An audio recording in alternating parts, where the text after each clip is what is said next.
Movie की starting एक ऐसे शहर से होती है जहाँ पर अमीर और गरीब लोग एक साथ तो रहते हैं, लेकिन अमीर लोग गरीब लोगों का बिल्कुल साथ नहीं देते। उनके काफी हाई स्टैंडर्ड्स हैं और वो गरीबों को कुछ भी नहीं समझते। ये मूवी इसी शहर में रहने वाले एक आदमी ऑर्थर पर बेस्ड है। वो अपनी मदर के साथ रहा करता था। उसे कॉमेडी बहुत पसंद थी और उसका दिल चाहता था कि वो एक दिन बहुत बड़ा कॉमेडियन बने। उसका आइडियल एक आदमी था जो कि बहुत बड़े कॉमेडी शो को होस्ट करता था। वो कहता था कि मैं भी एक दिन उनके शो में उनके साथ खड़ा होऊंगा। वो इसके लिए बहुत मेहनत किया करता था। फिर एक दिन हम ऑर्थर को देखते हैं जो कि किसी कंपनी की एडवर्टाइजमेंट के लिए एक साइन बोर्ड लेकर एक रोड पर खड़ा होता है कि कुछ शरारती बच्चे वहाँ पर आते हैं और उसे बहुत तंग करके उसका साइन बोर्ड छीनकर भाग जाते हैं। ऑर्थर यहाँ पर जोकर बना होता है। वो उन बच्चों के पीछे भागता है ताकि अपना साइन बोर्ड ले सके, लेकिन वो बच्चे उसे बहुत भगाते हैं और वही साइन बोर्ड उसके मुंह पर मारते हैं, जिससे वो साइन बोर्ड टूट जाता है और उसके बाद फिर वो ऑर्थर को भी बहुत बुरी तरह मारते हैं। ऑर्थर काफी हर्ट होता है और सीधा अपने बॉस के पास जाता है। वो उसे सब कुछ बताता है कि बच्चों ने उसके साथ क्या क्या किया, लेकिन उसका बॉस उल्टा उसे डांट देता है और कहता है कि तुम्हारा दिमाग तो ठीक है,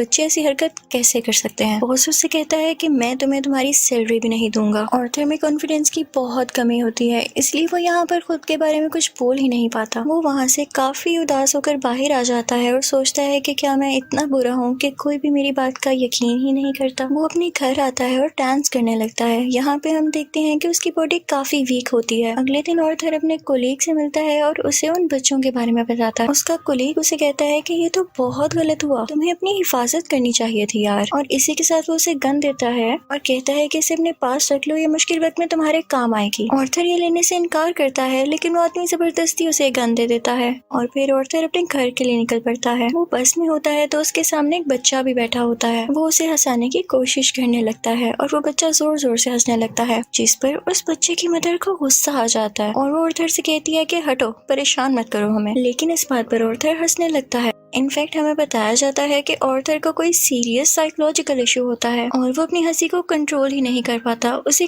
कहीं पर भी हंसी आ जाती है। वो बस में बैठी हुई उस लेडी को एक कार्ड देता है जिसमें उसकी डिजीज के बारे में सब कुछ लिखा होता है। वो घर आता है और अपनी मेडिसिन लेने लगता है। इनफैक्ट वो गरीब था और ये दवाई बहुत एक्सपेंसिव थी, तो वो गवर्नमेंट के बनाए गए मेडिकल सेंटर से ये दवाई फ्री लेता था। वो एक दिन अपनी साइकियाट्रिस्ट के पास जाता है। वो उसे कहती है कि मुझे अपनी डायरी दिखाओ कि तुम क्या क्या लिखते रहे हो। जैसे ही वो उसकी डायरी खोलती है, उसमें ये लिखा होता है कि मैं उस तरह नहीं मरना चाहता जिस तरह बुरी तरह से मैंने जिंदगी गुजारी है। फिर ऑर्थर वहाँ से अपने घर जाता है तो उसकी मदर उससे पूछती है कि क्या थॉमस की तरफ से कोई लेटर आया, तो ऑर्थर कहता है कि नहीं, आज भी नहीं। इनफैक्ट थॉमस इस मूवी में बहुत ज्यादा रिच बिजनेसमैन दिखाया गया है और लोग उससे बहुत डरते हैं। उसकी माँ उसे कहती है कि अगर उसको हमारी हालत के बारे में पता चलेगा तो वो हमारी हेल्प जरूर करेगा। अगले दिन जब वो बाहर जाता है तो वापसी पर आते हुए रास्ते में उसे एक सिंगल मदर मिलती है जिसके साथ एक छोटी सी बेटी भी होती है। वो ऑर्थर को काफी अच्छी लगने लगती है, लेकिन वो अपने घर आ जाता है। यहाँ उसकी मदर उससे फिर उसी लेटर के बारे में पूछती है तो ऑर्थर कहता है आपका क्या लेना देना है उससे, वो हमारी मदद नहीं करेगा।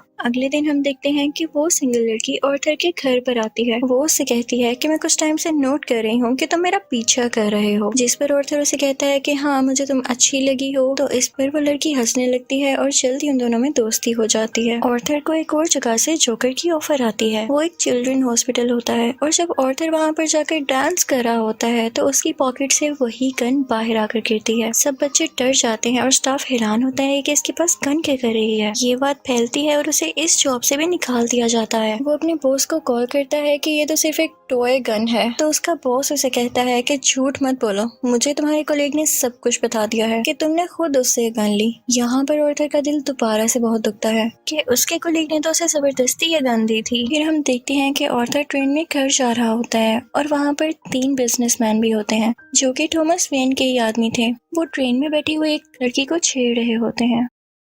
ऑर्थर को यहाँ पर अपने मेंटल डिसऑर्डर की वजह से हंसी आने लगती है और वो तीनों आदमी समझते हैं कि हम पर हंस रहा है। वो उसे बहुत मारते हैं, इतना मारते हैं कि उसके मुंह से खून आने लगता है। ऑर्थर उन्हें अपना मसला बताने की कोशिश कर रहा था, लेकिन वो तीनों उसकी एक नहीं सुनते। ऑर्थर को उन तीनों पर गुस्सा आ जाता है और वो अपनी गन निकाल कर उन तीनों को शूट कर देता है। वो वहाँ से ये सोचकर भाग जाता है कि मैंने 3 लोगों का कत्ल किया है। वो खुद को एक बाथरूम में लॉक कर लेता है। पहले तो वो डर रहा था, लेकिन यहाँ पर अचानक से वो डांस करने लगता है। ऐसे लग रहा था जैसे अब उसे कोई रिग्रेट नहीं, और वो काफी सुकून में भी था। और फिर घर आता है तो टीवी पर न्यूज चल रही होती है जिसमें थॉमस बोल रहा होता है। वो कहता है कि जिन 3 लोगों का कत्ल हुआ वो मेरे आदमी थे और उन्हें किसी जोकर ने मारा। लेकिन यहाँ पर गरीब लोग उन तीनों की डेथ का अफसोस करने की बजाय जोकर्स का साथ दे रहे होते हैं, क्योंकि वो सब जोकर्स के रूप में ही अमीर लोगों के खिलाफ स्ट्राइक कर रहे होते हैं। वहाँ से ऑर्थर अपनी साइकेट्रिस्ट के पास जाता है तो वो उसे बताती है कि हम आज आखिरी बार मिल रहे हैं, क्योंकि गवर्नमेंट ने हमें फंड्स देना बंद कर दिया है और अब के बाद मैं आपका फ्री इलाज नहीं कर सकती। ऑर्थर दोबारा से काफी टूट जाता है और उदास होकर वहाँ से बाहर आ जाता है। फिर हम ऑर्थर को देखते हैं जो कि कॉमेडी शो में लोगों को हंसाने की कोशिश कर रहा होता है, लेकिन वो ऐसा कर नहीं पाता और परेशानी में उसे जोर जोर से हंसी आने लगती है।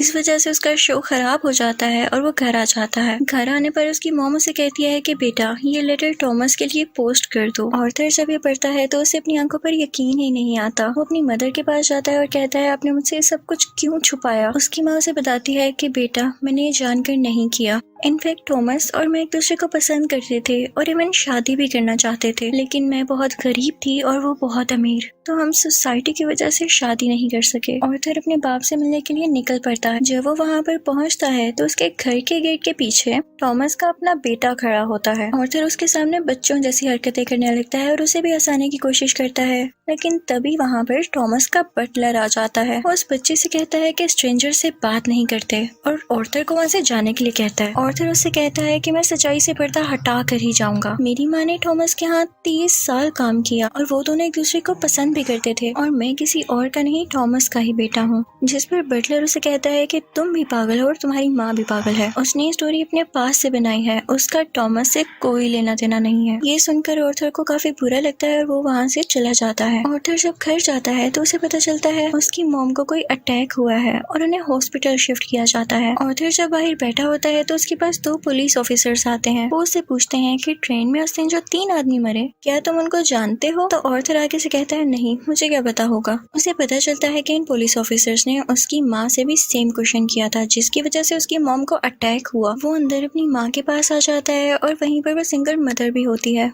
कि तभी टीवी पर एक न्यूज चलती है और उस पर ऑर्थर का वही फेवरेट टीवी होस्ट होता है, वही कॉमेडियन जिसे ऑर्थर बहुत पसंद किया करता था। वो काफी शौक से उसका शो देखने लगता है, लेकिन देखते ही देखते उसे अपना चेहरा टीवी स्क्रीन पर दिखाया जाता है। बेसिकली ऑर्थर का फेवरेट कॉमेडियन उसका मजाक उड़ा रहा होता है। जब ऑर्थर को एक कॉमेडी शो में हंसी आ गई थी, ये देखकर ऑर्थर काफी टूट जाता है कि मेरा आइडियल मेरा मजाक उड़ा रहा है, इससे तो मुझे इंस्पिरेशन मिली थी। उसे सब चीज पर यकीन ही नहीं आ रहा होता। थॉमस घर आता है तो न्यूज चल रही होती है कि शहर के हालात काफी खराब हो गए हैं। गरीब लोग जोकर्स का मास्क पहने सड़कों पर निकल आए हैं और अमीर लोगों के खिलाफ स्ट्राइक कर रहे हैं। इन लोगों में बहुत दुश्मनी बढ़ गई है और ये सारे के सारे थॉमस के खिलाफ हैं। ऑर्थर ये देखकर काफी खुश होता है कि वो सब के सब लोग जोकर बने हुए थे, यानी क्लाउन्स बने हुए थे। उसे लगता है कि पहली बार उसकी जॉब की या उसकी किसी ने तारीफ की हो। अब जहाँ पर वो गरीब लोग स्ट्राइक कर रहे थे वो एक थिएटर था। उस थिएटर के अंदर अमीर लोग एक मूवी देख रहे थे और वहाँ पर थॉमस भी था। उस स्ट्राइक को रोकने के लिए पुलिस वहाँ पर आ जाती है और उन्हें मना करती है। हर तरफ हलचल मच जाती है और इस चीज का फायदा उठाते हुए ऑर्थर उस थिएटर के अंदर चला जाता है। वो थिएटर के वॉशरूम में जाता है जहाँ पर थॉमस भी आया था। ऑर्थर उसके पास जाता है और पोलाइटली कहता है कि मैं आपका बेटा हूँ, मेरी माँ और आप एक साथ हुआ करते थे, याद करें। थॉमस उसे कहता है कि मैं इस नाम की किसी औरत को नहीं जानता और उसे जोरदार मुक्का मारता है, यानी पंच करता है, जिससे उसकी नाक से बहुत खून आने लगता है। ऑर्थर घर चला जाता है और कुछ टाइम बाद उसे पुलिस की कॉल आती है। वो इनफैक्ट ऑर्थर से भी इन्वेस्टिगेशन करना चाहते थे उस दिन के बारे में जब उन 3 आदमियों का कत्ल हुआ था। और तभी ऑर्थर को ये भी पता चलता है कि जो उसका फेवरेट कॉमेडियन था उसने ऑर्थर को अपने शो में बुलाया है। इनफैक्ट उसने ऑर्थर की जो क्लिप अपने शो में चलाई थी उसकी वजह से उसकी शो की रेटिंग काफी बढ़ गई थी, क्योंकि लोगों ने उसको पसंद किया था। वो बहुत खुश हो जाता है और तैयार होकर वहाँ पर जाने के लिए निकल जाता है, लेकिन उसे याद आता है कि थॉमस के बटलर ने कहा था कि मेरी माँ पागल है। तो वो उस मेंटल हॉस्पिटल पर जाता है जहाँ पर उसकी माँ का कभी इलाज हुआ था। वो उन लोगों से अपनी माँ की फाइल मांगता है। वो वहाँ से वो फाइल चुरा कर भाग जाता है। उसमें लिखा हुआ था कि आर्थर की माँ का किसी और के साथ रिलेशन था। वो उसे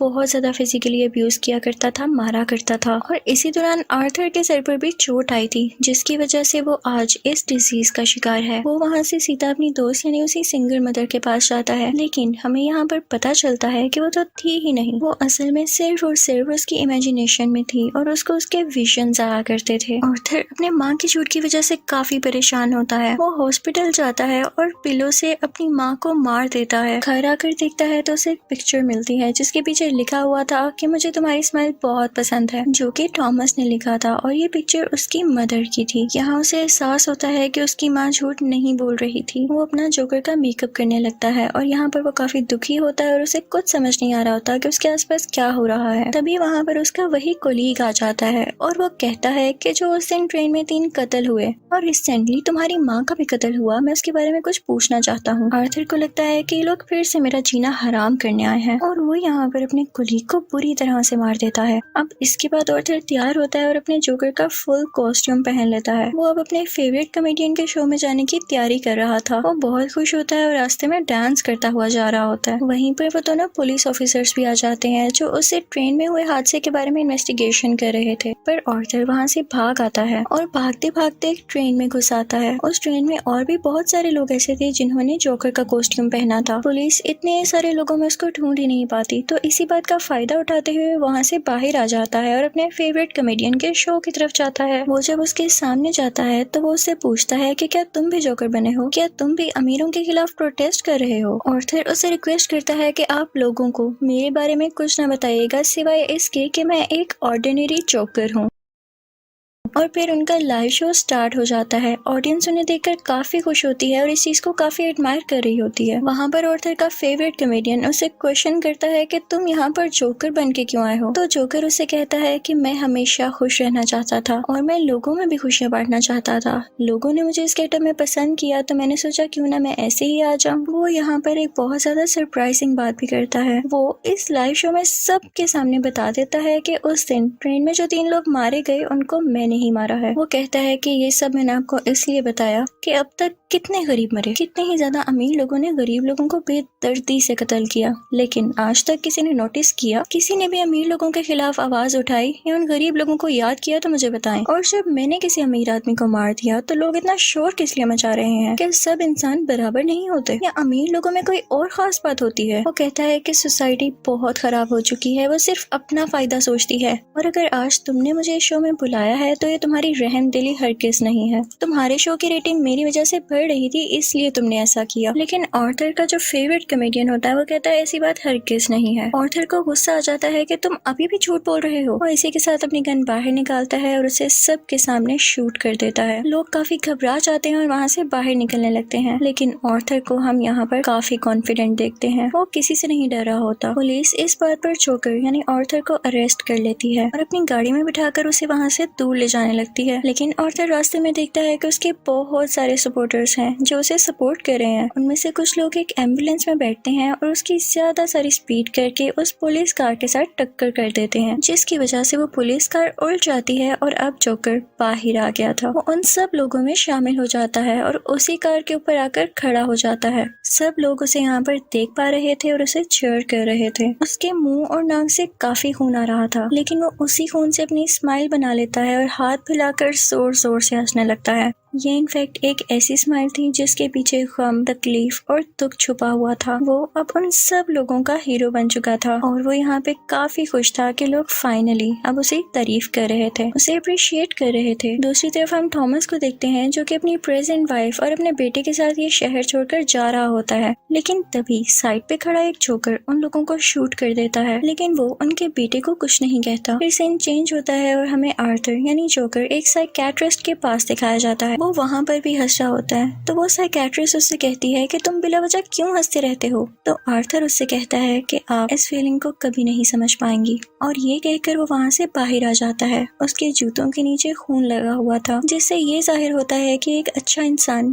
कैसे किसी कातिल में बदल गया। और इस मूवी से हमें ये लेसन भी मिलता है कि जब किसी के साथ बुरा किया जाए तो वो बुरा ना भी हो तो एक ना एक दिन बुरा बन ही जाता है। उसे इतनी अजियत दी गई, इतना टॉर्चर किया गया कि उसके अंदर से वो फीलिंग्स ही खत्म हो गई, और अब वो अपनी लाइफ से बिल्कुल सेटिस्फाई था। और इसी के साथ ये मूवी भी एंड हो जाती है। आई होप आपको ये मूवी अच्छी लगी होगी। Thank you for watching.